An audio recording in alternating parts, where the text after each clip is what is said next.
तो hello and welcome दोस्तों। आज हम आपको बताने वाले हैं आप जीएसटी फाइल कैसे करेंगे। दोस्तों, अगर आपने भी जीएसटी नंबर ले रखा है तो उसे हर महीने या हर साल फाइल करना मैंडेटरी होता है, क्योंकि इसे अगर हम फाइल नहीं करते तो हम पे पेनल्टी वगैरह लग सकती है। क्योंकि जीएसटी नंबर एक ऐसा होता है कि वो आप अपने बिजनेस के लिए लेते हैं। अब उससे आप बिजनेस करो या ना करो, तो फाइल तो उसे करना ज़रूरी होता है। और अगर आप उसे फाइल नहीं कर पाते या किसी से नहीं करवाते सीए वगैरह से, तो आपको जीएसटी सरेंडर करना होता है। तो मैं आज आपको बताने वाला हूँ आप खुद से जीएसटी फाइल कैसे करेंगे। अगर आपको नील फाइल रिटर्न करना है तो मैं आज आपको वही बताने वाला हूँ कि आप नील रिटर्न फाइल कैसे करेंगे। आप इसे अपने मोबाइल से भी कर सकते हैं, और अगर आप पे लैपटॉप वगैरह है तो आप उससे भी कर सकते हैं। तो हम आज आपको लैपटॉप के ज़रिए बताएंगे कि आप जीएसटी नील फाइल रिटर्न कैसे करेंगे। सो दोस्तों, मेरा क्या है, ई कॉमर्स का काम है। मैं ऑनलाइन कुछ प्रोडक्ट वगैरह सेल करता हूँ। ये गारमेंट वगैरह का काम है मेरा, मैं ऑनलाइन सेल करता हूँ। तो मुझे हर मंथ जीएसटी फाइल रिटर्न करना होता है। तो मैं अगर किसी सीए के चक्कर में पड़ूंगा तो उसे हर मंथ में फालतू वैसे ही बहुत सारे पैसे दूंगा, इसलिए मैं खुद से मेरा जीएसटी फाइल कर लेता हूँ। तो आज वही तरीका मैं आपको बताने वाला हूँ कि आप अपना जीएसटी खुद से रिटर्न कैसे फाइल करेंगे। तो चलिए वीडियो स्टार्ट करते हैं और आपको दिखाते हैं कि आप कैसे खुद से जीएसटी फाइल करेंगे। सो चलिए लैपटॉप की स्क्रीन पर चलते हैं और आपको दिखाते हैं। सो दोस्तों, हम आ गए लैपटॉप की स्क्रीन पर और आपको क्या करना है, क्रोम ब्राउज़र को ओपन कर लेना है। सो दोस्तों, क्रोम को ओपन करने के बाद आपको सर्च कर लेना है जीएसटी पोर्टल। और आप जैसे ही जीएसटी पोर्टल सर्च करोगे तो उसमें लॉगिन पेज आएगा, और वहाँ पे आपको अपना यूज़र नेम और पासवर्ड और कैप्चा वगैरह डाल के सक्सेसफुली लॉगिन कर लेना है। तो क्या है, हमने हमारा जीएसटी का जो पोर्टल है उसे ओपन करके पहले ही लॉगिन कर रखा है। पोर्टल में लॉगिन हो जाओगे तो आपको यहाँ सर्विसेज का ऑप्शन दिखाई देगा। तो सर्विसेज पे आपको क्लिक कर देना है, और यहाँ पे आपको जो रिटर्न का ऑप्शन दिखाई दे रहा है उस रिटर्न के ऑप्शन पे आपको क्लिक करना है। और जैसे ही आप लोग रिटर्न के ऑप्शन पे क्लिक करोगे तो ये रिटर्न डैशबोर्ड का जो ऑप्शन है इस पर आपको फिर से क्लिक करना है। तो हम क्या है, इस पर क्लिक कर देते हैं। सो दोस्तों, नेक्स्ट पेज जैसे ही ओपन होगा तो यहाँ पे आपको दिखाई देगा फाइनेंशियल ईयर। तो यहाँ पे 26-27 लिखा हुआ आएगा, तो ये आपको यहीं पे सिलेक्ट रहने देना है। और हम आपको हर मंथ का जीएसटी फाइल करना रिटर्न सिखा रहे हैं। तो क्या है, यहाँ पे Q2 लिखा हुआ है, यहाँ पे हम Q1 सिलेक्ट करेंगे, क्योंकि हमें करना है जून मंथ का जीएसटी फाइल। अभी क्या है, जुलाई चल रहा है, जुलाई का अगस्त में होगा, तो हम अभी जुलाई में जून का फाइल रिटर्न करेंगे। तो जून पे क्या है, Q1 सिलेक्ट करने के बाद जून ऑलरेडी यहाँ पे सिलेक्ट आ जाएगा, और यहाँ पे सर्च बटन पे हमें फिर से क्लिक कर देना है। और जैसे ही क्लिक करेंगे तो आपको ऊपर की ओर स्क्रॉल कर देना है। तो यहाँ पे क्या है, आपको 4 ऑप्शन दिखाई देंगे। पहला जो ऑप्शन है वो आपको दिखाई देगा GSTR1, और दूसरा GSTR2, और तीसरा जो है वो GSTR3 भी है, चौथा GSTR2A है। तो हमें क्या करना है, GSTR1 और GSTR3 भी, ये दोनों जो टैब हैं इनको ही हमें भरना है, और इनके अलावा ये दोनों टैब को हमें छेड़ना भी नहीं है। तो हम क्या करेंगे, पहले GSTR1 पर क्लिक करेंगे।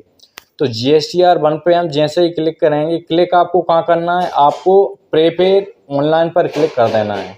तो हम प्रीपेड ऑनलाइन पर क्लिक कर देंगे। तो जैसे ही क्लिक करेंगे तो नेक्स्ट पेज जो है वो इसका ओपन हो जाएगा। सो दोस्तों, आप फाइल स्टेटमेंट पे जैसे ही क्लिक करोगे तो नेक्स्ट पेज जो है वो ओपन हो जाएगा, और यहाँ पे आपको एक बॉक्स दिखाई देगा। यहाँ पे आपको डिक्लेरेशन दे देना है, उस बॉक्स पर यहाँ पे क्लिक कर देना है। और क्लिक करने के बाद आपको ऊपर की ओर थोड़ा स्क्रॉल कर देना है, और यहाँ पे ये सिलेक्ट का ऑप्शन आ रहा है बॉक्स में, इस पर आपको फिर से क्लिक करना है, और यहाँ पे आपका जो भी नाम है वो आ जाएगा, उस नाम पे आपको क्लिक कर देना है। और आपको क्या करना है, ये फाइल विथ डीएसी और फाइल विथ ईबीसी, ये 2 ऑप्शन आपको दिखाई देंगे। तो यहाँ पे आपको बहुत ज़्यादा ध्यान देना है। यहाँ पे आपको क्या है, फाइल विथ ईबीसी पर आपको क्लिक कर देना है, क्योंकि हम क्या है ऑनलाइन ये फाइल कर रहे हैं। तो फाइल विथ ईबीसी हमको क्लिक कर देना है, क्योंकि हमारे मोबाइल पर ओटीपी आएगी, हमारे मोबाइल या ईमेल आईडी पर ओटीपी आएगी ईबीसी के जरिए, और आप डीएसी पर क्लिक करोगे तो आप कुछ नहीं कर पाओगे। तो क्या है, आपको फाइल विथ ईबीसी पर क्लिक कर देना है, और जैसे ही क्लिक करोगे तो आपके मोबाइल और ईमेल आईडी पे एक ओटीपी जाएगी।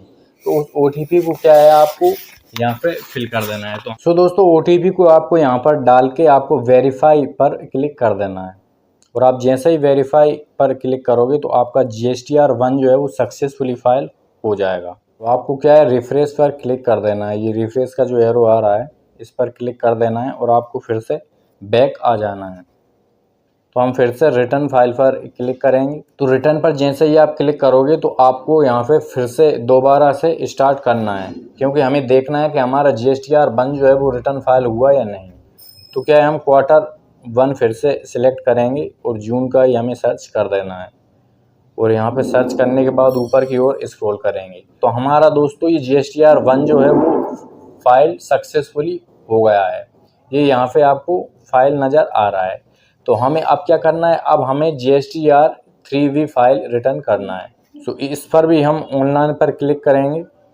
सो दोस्तों GSTR3V पर हमें क्लिक कर देना है और प्रीपेड ऑनलाइन पर ही हमें क्लिक करना है और ऊपर की ओर फिर से स्क्रॉल कर देना है, और यहाँ पे लिखा हुआ आ रहा है do you want to file nil return. तो हमें क्या है नील ही रिटर्न करना है। तो यहाँ पे हम इसे यस पर क्लिक कर देंगे और फिर नेक्स्ट का जो ऑप्शन आ रहा है इस पर हम क्लिक कर देंगे, और यहाँ पे एक पॉपअप आएगा, इसे हमें क्या है क्लोज कर देना है। तो जैसे ही क्लोज करोगे पॉपअप को तो यहाँ पे क्या है ये वेरिफिकेशन का एक बॉक्स आएगा, तो हमें क्या है इस बॉक्स पर क्लिक कर देना है और फिर वही ऑथराइज सिग्नेचरी पर हमें क्लिक करना है, क्योंकि यहाँ पे हमारा जिस नाम से GST है वो नाम आएगा, तो वही नाम आपको सिलेक्ट कर देना है। सेम इसका प्रोसीजर वही रहेगा जो GSTR1 में हमने किया था। यहाँ पर भी हमें फाइल विद EBC पर क्लिक कर देना है और फिर से आपके मोबाइल पर एक OTP आएगा। तो दोस्तों OTP डालने के बाद आप वेरीफाई पर फिर से क्लिक करोगे, और जैसे ही क्लिक करोगे तो यहाँ पे फाइलिंग सक्सेसफुल का जो पॉपअप है वो आ जाएगा। तो हमारा क्या है GSTR3V भी सक्सेसफुली फाइल हो गया है, और आप ओके पर क्लिक करोगे और आप फिर से रिटर्न फाइल पर क्लिक करके देखोगे कि GSTR3V हमारा फाइल हुआ या नहीं। वैसे हो तो गया है, लेकिन आपकी तसल्ली के लिए मैं फिर से आपको दिखा देता हूँ। तो यहाँ पे 26-27 सिलेक्ट रहने देना है और Q2 से हटाकर हमें Q1 पर क्लिक कर देना है, और जून का ऑलरेडी आ रहा है तो हमें सर्च पर क्लिक कर देना है, और जैसे ही आप सर्च पर क्लिक करोगे तो आपको ऊपर की ओर स्क्रॉल कर देना है। सो दोस्तों देखिए GSTR1 हमने पहले ही फाइल कर दिया था और GSTR3 भी हमने अभी फाइल किया है, तो ये भी फाइल सक्सेसफुली हो गया है। सो दोस्तों ऐसे आप GSTR1 और 3V फाइल खुद से कर सकते हैं। ये बहुत नॉर्मल सा तरीका है, बस आपको ये वीडियो अगर समझ में ना आए तो एक दो बार देख लेना है, और आपका कोई भी क्वेश्चन वगैरह हो तो कमेंट में ज़रूर पूछना, हम उसका आंसर देने की कोशिश ज़रूर करेंगे। और दोस्तों इसके क्या एक मंथली की डेट रहती है, GSTR3V जो रहता है वो 20 तारीख तक रहता है। 20 के बाद आप इसे फाइल करोगे तो इस पर पेनल्टी वगैरह आपको लगेगी, तो इसे जब भी करना है 20 से पहले ही आपको करना है। और GSTR1 जो रहता है उसकी 11 तारीख की डेट रहती है, लेकिन इसे आप क्या है 11 से ज़्यादा भी अगर हो जाए 20-21 तो कोई दिक्कत नहीं है। इसे 11 से 20 के बीच में कर देना है GSTR1, और GSTR3V जो है वो 20 तारीख से पहले ही आपको करना है। तो दोनों को आप एक साथ फाइल कर सकते हैं, 11 से 20 के बीच में आप कभी भी इन्हें फाइल कर सकते हैं। तो आप क्या है CA वगैरह से कराएंगे तो बहुत सारा आपका चार्ज ले लेगा, तो आप खुद से फाइल रिटर्न करना सीखिए। और अगर आप इन झंझटों से बचना चाहते हैं तो आपका GST नंबर जो है वो सरेंडर कर दीजिए। सो दोस्तों वीडियो कैसा लगा आपको, अगर अच्छा लगा तो एक लाइक ज़रूर करना और दोस्तों को शेयर ज़रूर करना, क्योंकि आपका एक शेयर किसी आपके दोस्त के कुछ पैसे बचा सकता है जो कि फालतू में ही किसी CA वगैरह से GST फाइल कराता है और पैसे देता है उसे। सो दोस्तों मिलते हैं नेक्स्ट वीडियो में एक न्यू टॉपिक के साथ।